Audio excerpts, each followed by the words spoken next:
सिंहस्थ उज्जैन का महान स्नान पर्व है। 12 वर्षों के अंतराल से यह पर्व तब मनाया जाता है जब बृहस्पति सिंह राशि पर स्थित रहता है।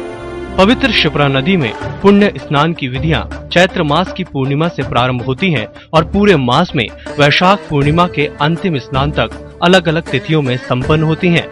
उज्जैन के महापर्व के लिए पारंपरिक रूप से 10 योग महत्वपूर्ण माने गए हैं।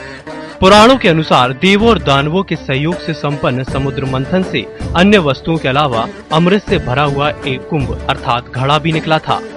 देवगण दानवों को अमृत नहीं देना चाहते थे।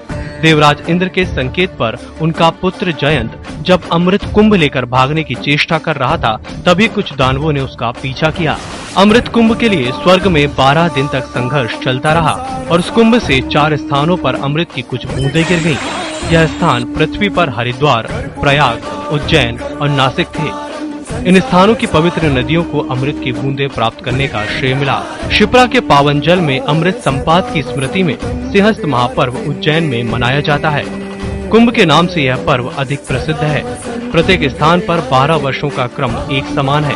अमृत कुंभ के लिए स्वर्ग की गणना से 12 दिन तक संघर्ष हुआ था, जो धरती के लोगों के लिए 12 वर्ष होते हैं। उज्जैन के पर्व को लिए सिंह राशि पर बृहस्पति, मेष में सूर्य, तुला राशि का चंद्र आदि ग्रह योग माने जाते हैं। महान सांस्कृतिक परंपराओं के साथ साथ उज्जैन की गणना पवित्र सप्तपुरियों में की जाती है। महाकालेश्वर मंदिर और पावन क्षिप्रा ने युगों युगों से असंख्य लोगों को उज्जैन यात्रा के लिए आकर्षित किया।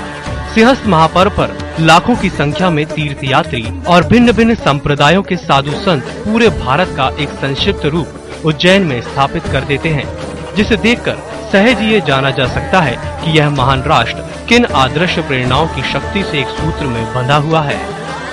भोपाल से EMS टीवी के लिए कैमरामैन डैनी खान के साथ राम पवार की रिपोर्ट।